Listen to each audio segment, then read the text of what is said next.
Chapter 1. The Map on Robert's Screen. Robert Greene called me on a Tuesday night and said he had good news and bad news, which is never a sentence you want to hear from a man who still owes you $40 and a fishing rod he swears he'll return. I told him to give me the bad news first, because that's how you handle Robert. You brace for the bad part so the good part doesn't get a chance to talk you into anything before your brain's caught up. He said the bad news was that I was going to think he'd lost his mind, and the good news was that he might have found something worth more than either of us had ever held in our hands. That was enough to get me off my couch. I drove over to his apartment above the hardware store on Main Street, past the same 4 stoplights I pass every night of my life in Ash Creek, and found him hunched over his laptop at the kitchen table like a man studying for an exam he actually cared about. He had a satellite map filling the screen, zoomed in tight on a stretch of farmland I'd probably driven past 1,000 times without giving it a second look. "You recognize that?" he asked, not even saying hello first. I leaned in over his shoulder. Cornfields, mile after mile of them, a windbreak running along a fence line, the kind every farm in this county plants to keep the topsoil from blowing to Nebraska, a gravel road cutting north out of town that just seemed to fade into more corn the farther it went. It was the single most ordinary piece of Iowa I had ever laid eyes on, which is to say it was nothing at all. "That's north of town," I said. "So what?" Robert leaned back in his chair like he'd been waiting all night for me to say exactly that. He told me that stretch of land used to be a settlement, a real one, with a name, Black Hollow. He said it wasn't on any current map, not the county plat books, not the historical society's file, nothing. He said his own father used to warn him off those fields when he was a boy, the way you'd warn a kid away from a rock quarry or a busy county highway, except his dad never once explained why, just told him some things in this world aren't worth being curious about, and left it at that. Robert grew up out past the elevator, closer to those fields than most folks in Ash Creek. He said his dad would sometimes take the long way around on the county roads, adding 10 extra minutes to a simple drive rather than cut past that stretch of corn even in broad daylight with the windows rolled up. As a kid, Robert figured it was just an old man's superstition, the kind every rural county seems to carry around like a scar nobody quite remembers getting. It wasn't until he got older, digging through old plat maps for a completely different reason, that he noticed the blank spot for himself, a rectangle of land with no ownership record before 1880, no name attached, no history at all, like a hole somebody had cut clean out of the paperwork on purpose. I laughed. I want to be honest about that part, because it matters later. I actually laughed in his face.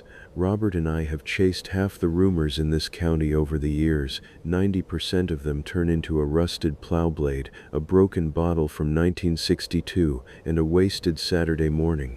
I told him this sounded like one more, but he wasn't laughing back, and that's the part that got under my skin before I even understood why. Robert gets, and about treasure. He does not get quiet, he does not get careful, and he was being both of those things sitting across from me that night, hands still on the keyboard like he needed something solid to hold on to. He told me that if the old stories were even half true, whatever got left behind in Black Hollow had been sitting untouched for more than a century. Morgan silver dollars, old Colt revolvers and Winchester rifles, Civil War medals still pinned to rotted uniforms, pocket watches with the owner's initials engraved inside the case, family Bibles with silver clasps nobody alive had opened in 150 years. He recited it like a grocery list he'd already committed in his head to buying every last item on. I should have asked him why. If the place was real and the haul was that good, nobody in 4 generations had ever gone in and cleaned it out. Instead, God help me, I asked him how far it was. 40 minutes, he said. Maybe less, if the back roads are dry. 40 minutes. That's the thing nobody warns you about growing up in a place like this. The truly terrible things are never an ocean away, never on the far side of a mountain range. They're just past the next windbreak. 40 minutes up a gravel road you've never once had a reason to turn down. Chapter 2. William Houston's Wounding. I didn't go straight home that night. I drove out to my father's place instead, because some part of me already knew I was going to say yes to Robert, and I wanted somebody, anybody, to talk me out of it before I finished talking myself into it. My father, William Houston, spent close to 40 years as a large animal veterinarian in this county. He's been inside every barn between here and the river, driven every gravel road at every hour a farm emergency has ever demanded, pulled calves in blizzards, stitched up horses by flashlight. If there's a rumor worth knowing in this part of Iowa, my dad has usually already heard the real version of it, standing over some sick animal at 2 in the morning, which is when people tend to tell you the truth instead of the version they'd tell in daylight. I brought up Black Hollow casual, like it was nothing, just a name I'd heard somewhere. I watched his face change before I'd even finished the sentence. He set his coffee mug down slow and careful, the way you'd set down something that mattered more than a coffee mug ought to, and asked who'd been filling my head with that. I told him Robert had found some old maps. My father didn't say a word for a long moment. Then he told me, flat and plain, that nobody from Ash Creek hunts deer in those fields, not the young hotshots who'll walk into a bull's pen on a dare without a second thought, not the old men who've buried enough friends that fear doesn't seem to touch them anymore. Nobody. Not once, not in his lifetime. Why not? I asked, even though some part of me didn't want the answer. Because there's a rule, he said. First one you learn out there, if you're fool enough to go looking, never follow footprints that weren't there yesterday. I told him that sounded like something men in this county like to say to keep their sons from trespassing on somebody's private land. He looked at me then the way he used to look at me when I was 16 years old and lying badly about where I'd really been the night before. I'm not telling you a story, Andrew, he said. I'm telling you a rule. There's a difference, and you'd do well to learn it before you go pretending you already know. He told me the old road out there hadn't been worn smooth by tractors or pickup trucks. Nothing modern had ever driven it. Whatever kept that packed dirt road visible and hard after all these decades of empty fields around it wasn't machinery, and it wasn't weather either. He said the place could show a man things that looked familiar on the surface, soldiers long dead, neighbors he'd know by name, family members buried years back, even a copy of himself standing at the tree line, and that the only thing standing between a man and whatever those things wanted from him was silence. It didn't matter whose voice was calling your name. The moment you opened your mouth to answer, you belonged to the fields from then on, the same way a signature belongs to whatever contract it's signed to. I asked him why people even still talked about a place like that, generation after generation, if nobody left really knew for certain what had happened there in the first place. He looked out through the kitchen window toward the dark fields beyond his own property line, like he could see something 40 minutes north of us even sitting comfortably in his own house. Some places don't need witnesses, he said. They just leave a warning behind in whatever family happens to survive them. I sat there a while longer, turning my coffee mug in slow circles, watching my father's face in the low kitchen light. He'd delivered calves with his bare arm buried to the shoulder in a laboring cow, driven through whiteout blizzards to save a farmer's whole herd, sat up all night more than once with an animal that wasn't going to make it just so nobody would have to die alone. I had never once, in 30-some years of knowing the man, seen him afraid of anything with blood in it. This was different. This wasn't the caution of a man who respected large animals in bad weather. This was the particular stillness of a man who had looked at something once and simply decided never to look at it again. You said the rule was don't follow footprints, I said. What happens if you do? He didn't answer that one directly. He just told me that some questions are better left exactly where you found them, and went to go check on the horses before he'd let himself say anything more. Chapter 3. The Road That Should Not Exist. I asked him, straight out, if he'd ever actually been there himself. For a long moment I honestly didn't think he'd answer me at all. Then he started talking, and his voice dropped into a register I don't hear from him often, the register he uses for things that actually happened to him, instead of things he's only heard about secondhand. Years before I was born, he told me, he'd been out on an evening call treating a sick herd of cattle on a farm at the far edge of the county. On the drive home his truck died on him without warning, a few miles short of town, engine just quitting like it had made a decision. Rather than hike the long way around on the gravel roads in the dark, he decided to cut straight across the fields on foot.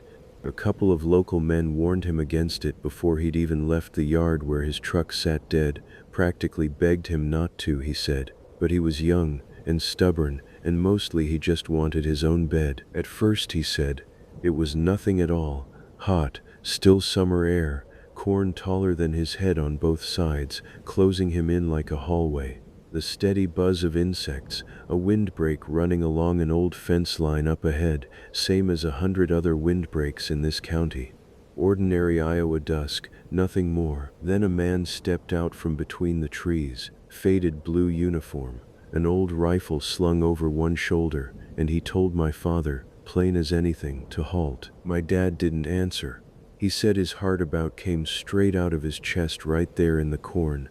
But some instinct older than fear or reason told him to keep his mouth shut and his feet moving, so that's exactly what he did. He walked past that soldier like the man simply wasn't there. Farther along, the windbreak thickened into something that had no business existing on farmland, a deep, old stand of trees, and running straight through the middle of it, a packed dirt road where no road had ever been on any map he'd known his whole life.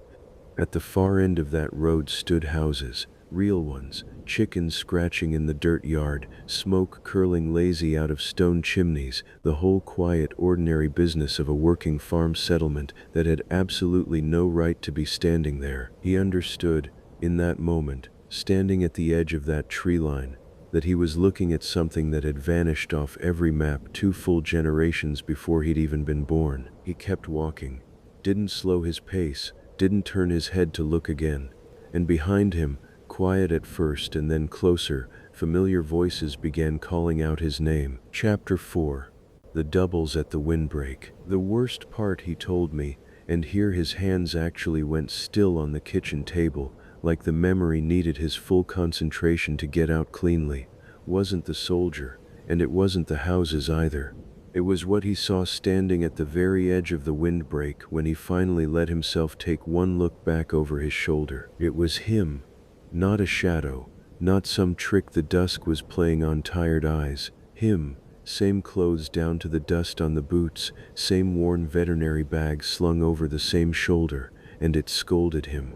Called him rude for not answering a perfectly simple question, asked why he wouldn't just stop a minute and talk, like the two of them were old friends who'd had some kind of falling out that needed patching up. Then it started offering things, money, more than he'd ever see from 30 years of farm calls, rest, real rest, the kind that never seemed to find him no matter how tired the work left him.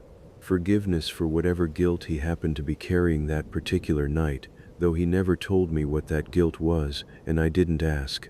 It told him it knew a faster way home, and that his future family, a wife he hadn't even met yet at that point in his life, children who didn't exist yet outside of some possible future, would be waiting there for him safe and whole if he'd just come along quietly. Every instinct in his body wanted to answer it. He told me that plainly, no shame in his voice at all. He wanted to shout, to run, to pray out loud, anything to make the wrongness of it stop pressing against his skull. He did none of it. He kept his mouth shut and his boots moving, and the thing followed him for what felt like miles without ever once breathing hard, matching his pace step for step like it had all the patience in creation and nowhere else it needed to be. When he finally hit solid, familiar ground, his actual gravel road, the real one, cutting past his actual house, he allowed himself one last look back over his shoulder.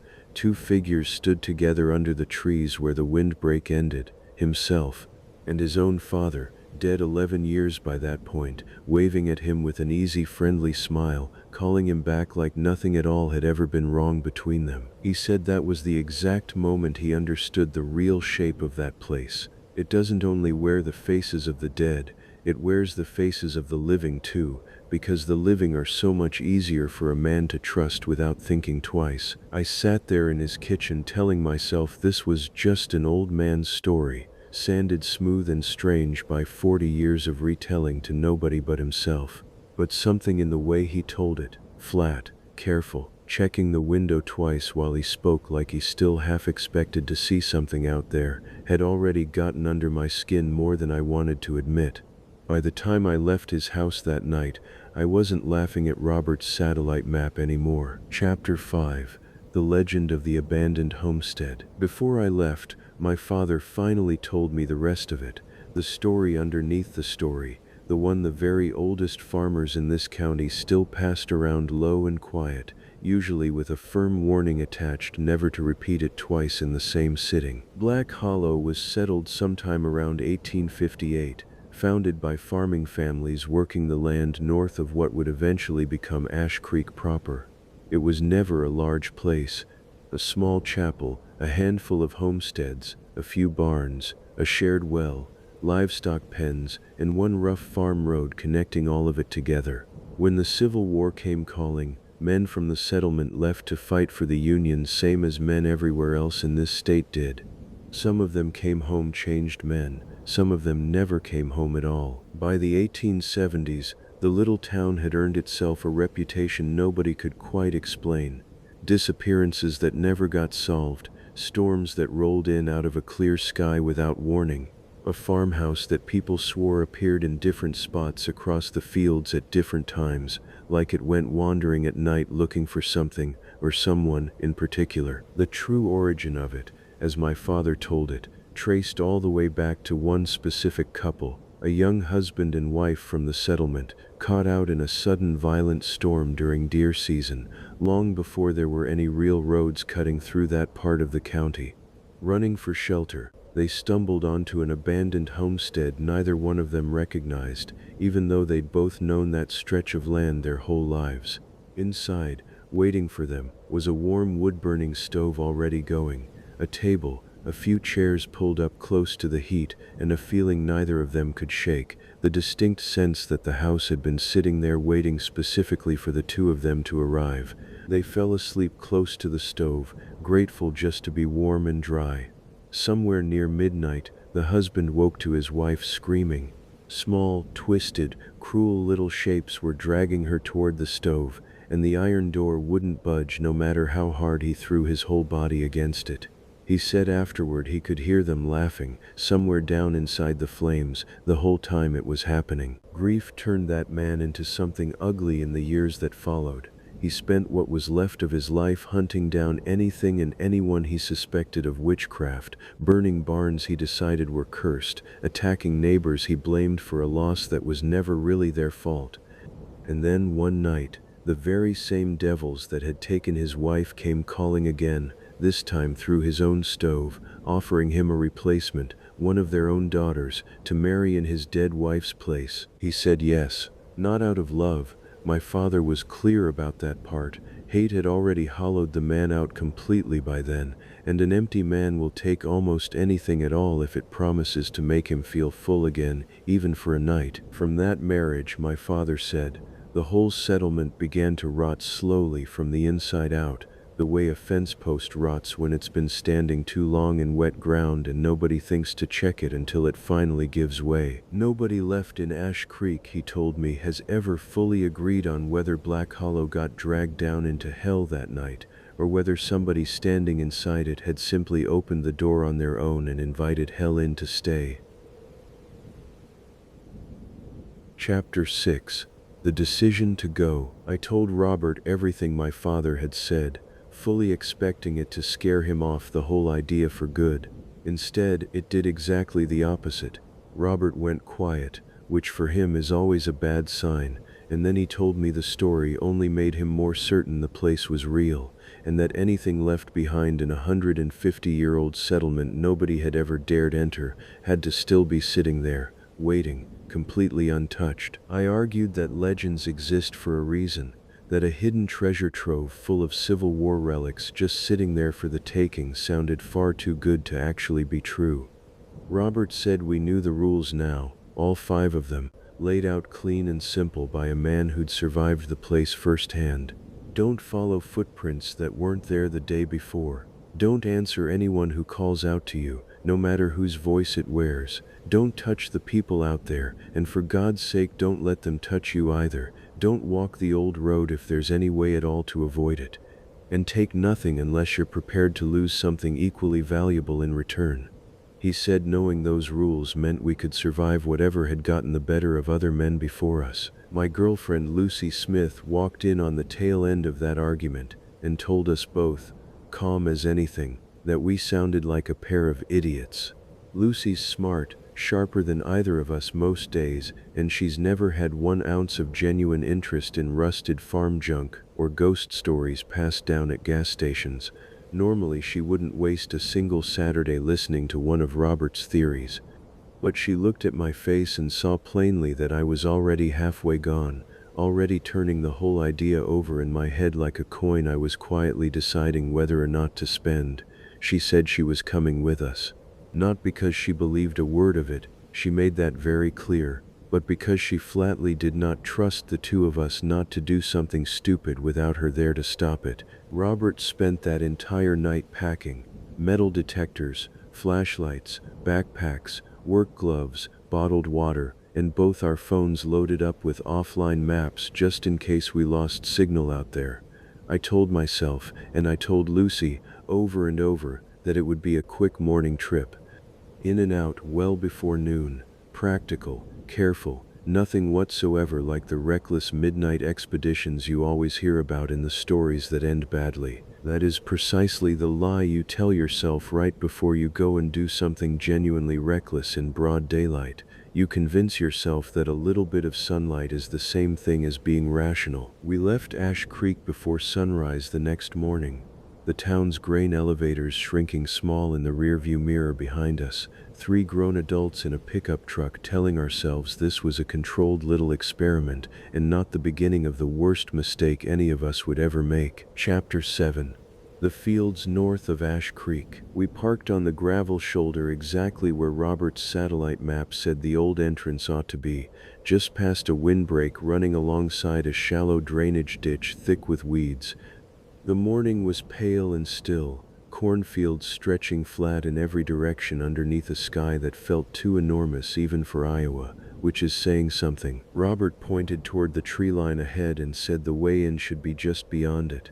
On principle, we avoided the visible gravel road entirely. Robert reminded us more than once, low and serious, that the road itself counted as a kind of trail, and we weren't supposed to walk trails that weren't our own making.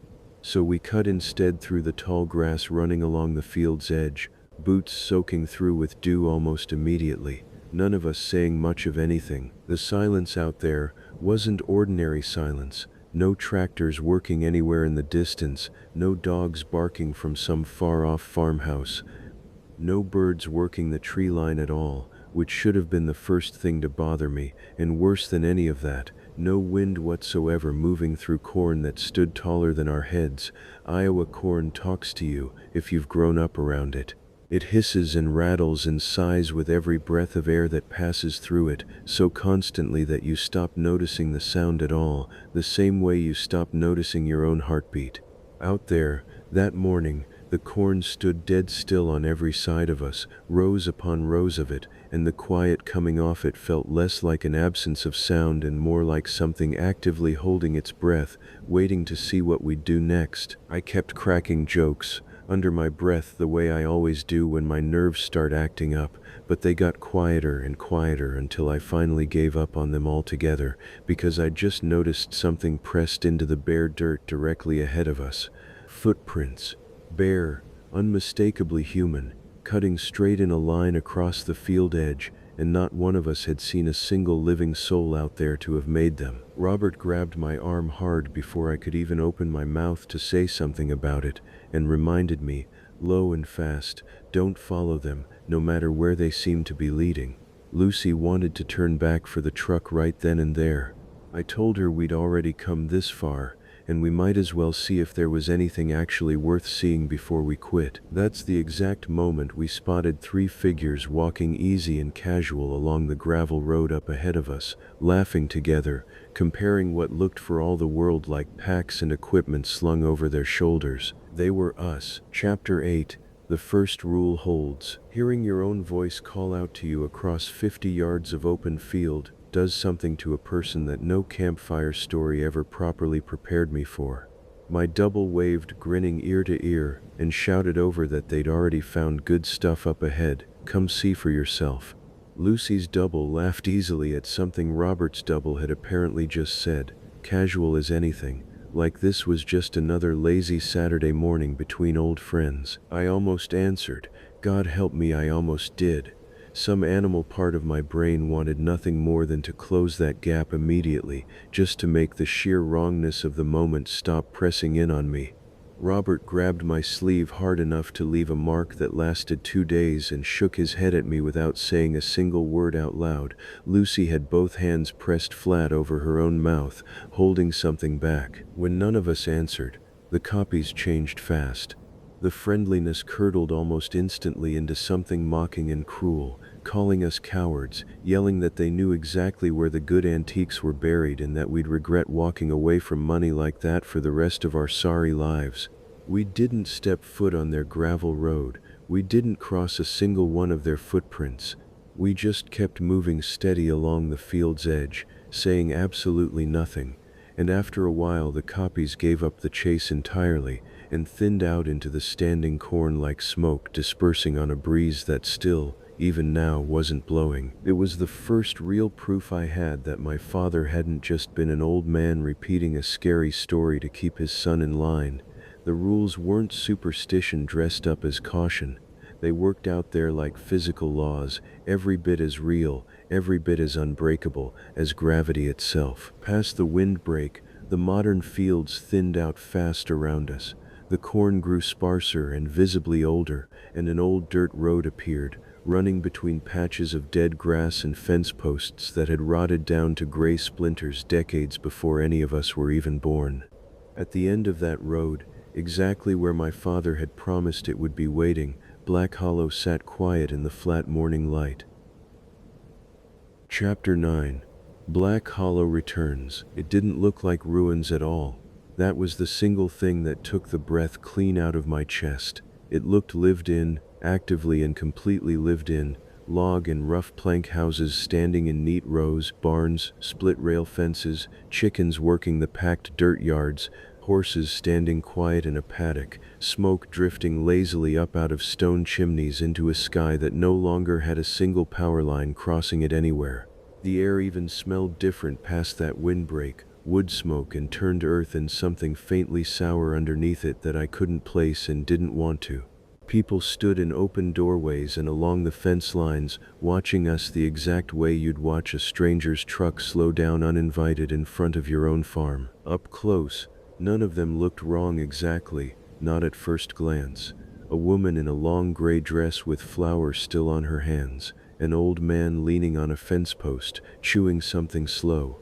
2 children standing perfectly still by a water trough, watching us with the kind of patience no real child has ever managed in the history of the world.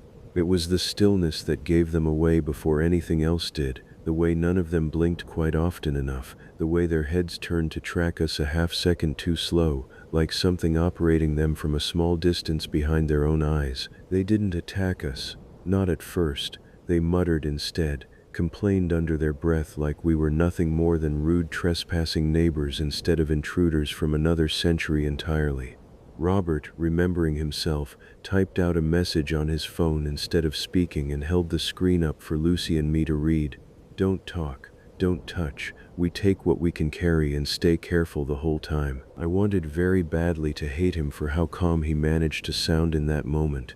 But then I looked past his shoulder into the open doorway of the nearest house and saw coins scattered loose across a wooden table, an old rifle leaning casual in one corner, a pocket watch sitting on a shelf like someone had just set it down, a medal still pinned to a coat hanging from a nail by the door, more genuine, untouched history than either of us had ever laid eyes on outside a locked museum case, just sitting there for the taking. The residents shouted things at us as we moved through, threats, curses, pleading, all three at once sometimes, but so long as we didn't answer, didn't step exactly where they'd stepped, didn't let a single one of their hands make contact with our skin, they couldn't do a single thing to stop us beyond watching and muttering. Fear turned into cold, quiet calculation faster than I'd like to admit out loud, even now. Robert and I started filling our packs methodically, working room to room. Lucy refused at first, arms crossed tight over her chest, plainly disgusted with both of us, but I kept right on going anyway, kept telling myself this was still just a smart morning trip, that greed and simple survival had somehow become the very same thing out here in this place. Looking back on it now, I think that's the single ugliest part of everything that happened that day. Not the monsters waiting in the stove. Us. Chapter 10. The House with the Wood-Burning Stove. Lucy and I went together into a larger homestead standing near the center of the settlement while Robert worked through another building close by, out of sight. Inside, an old farmer and his wife stood quiet near a wood-burning stove set in the corner, watching the two of us with that same flat, patient, hungry attention we'd been getting from everyone else out there since we'd first arrived. Then Lucy saw her, a girl, or maybe a young woman. It was hard to tell in the dim light, half hidden in the shadow beside the stove, curled small like she was badly hurt, one thin hand reaching weakly out toward us like she was begging for help, without being able to force out a single word. I felt the trap closing before I ever fully understood what I was looking at. I motioned hard for Lucy to back slowly toward the door behind us. But Lucy has never once in the whole time I've known her been able to walk past someone who looked like they genuinely needed help, and that day was no different, no matter where we happened to be standing. She took one small step toward the girl curled beside the stove. I grabbed for her arm and missed by inches. The girl's hand closed around Lucy's wrist, quick and sudden, and far stronger than it had any right to be. And the rule broke in a single instant, gone just like that. The old farmer smiled at us then, the very first real expression I'd seen cross any of their faces the whole time we'd been there, and laid one weathered hand gently on Lucy's shoulder, the way a father might bless a daughter on her wedding day. The stove door flew open on its own. Red light poured out across the whole room, and small twisted shapes came crawling out of that heat fast and impossibly wrong, moving in a way nothing should ever move inside an ordinary farmhouse kitchen. Lucy screamed my name, once, sharp and clear. I reached for her. I need that on the record. I did reach for her, but some cowardly animal part of me understood, in that same half-second, that touching her now meant losing myself right along beside her, and my whole body simply froze in place. The devils dragged her backward into the stove. The iron door slammed shut behind her with a sound like a gunshot going off inside that small room.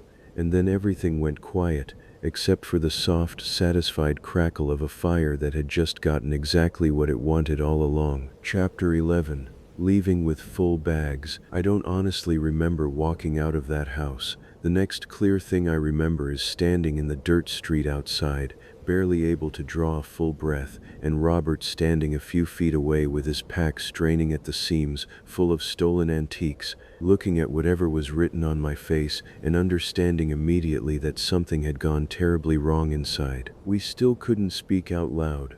Not there. Not with all of them still watching from every doorway, so I tore his phone straight out of his hand and typed out, as fast as my shaking fingers would let me, exactly what had just happened to Lucy. His face went completely white reading it. Then, in the space of maybe 3 full seconds, I watched him make the decision that grief was a luxury neither of us could afford right then. We had to get out before either one of us made the exact same mistake a second time. We walked out of Black Hollow without once looking back, past doorway after doorway full of silent, watching faces. On the old dirt road, I heard Lucy's voice behind me, close now, and pleading, begging me over and over not to leave her out there alone. Robert's hand stayed pressed flat against my back the entire way, pushing me steadily forward, and I understood, and hated myself for understanding, that if I answered her even once, I would be gone too, and the whole terrible morning would have been for absolutely nothing. Near the windbreak, the doubles came back to meet us, 3 of them now joined by a 4th figure, wearing Lucy's exact face, calling after us in her voice, using words she genuinely might have said herself if she'd truly been standing there beside us. It was worse, somehow, than anything that had happened back inside the settlement, because Robert and I both understood, without either of us needing to say it out loud, precisely what we were choosing to walk away from. When we finally crossed back onto the real gravel road, the ordinary sounds of Iowa came rushing back all at once, like someone had thrown a switch.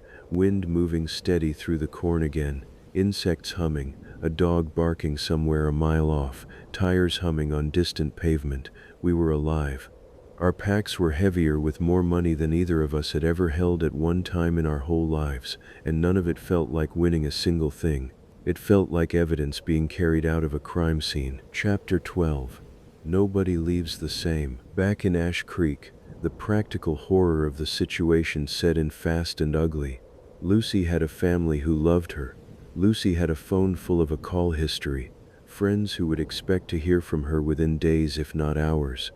I lay awake that whole first night running through every question the police might eventually ask us, and every answer I invented for myself sounded worse, somehow, than simply staying silent. Robert suggested, almost gently, that we tell people Lucy had decided to stay somewhere else for a while, that she'd been talking for months about wanting to leave town anyway, start fresh somewhere new. I sat there and listened to how reasonable that lie sounded coming out of his mouth, calm and practical as a weather report, and that frightened me far more than anything I'd seen inside that farmhouse kitchen. The Fields hadn't only taken Lucy from us, they'd rearranged something quiet and permanent in both the men left standing, turned plain cowardice into something that felt like strategy, turned raw grief into nothing more than a logistics problem to be solved before Monday. We sold off a few of the smaller pieces quietly, through a dealer working 2 counties over who didn't ask many questions. Every single object turned out to be exactly as real and exactly as valuable as Robert had promised that very first night, and completely impossible for anyone to trace back to either one of us. Robert started talking seriously about leaving Ash Creek behind for good, selling what little either of us actually owned, starting over somewhere far away where nobody would ever think to ask us Lucy's name. I knew even then that it was monstrous.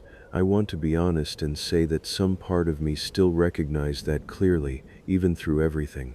But another part of me, a part that genuinely hadn't existed inside me one single week earlier, was already quietly doing the math on exactly how far that stolen money would carry the two of us. Some nights, still, I catch myself listening for her, standing in my own kitchen with the water running, or lying awake at 2 in the morning the way my father must have lain awake plenty of nights himself, and some small animal part of my brain waits for a voice I already know better than to answer. It never comes into the house.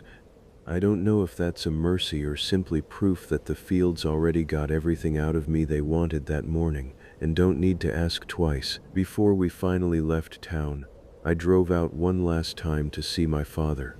I couldn't make myself say out loud what had actually happened to Lucy, not one word of it. I didn't need to in the end.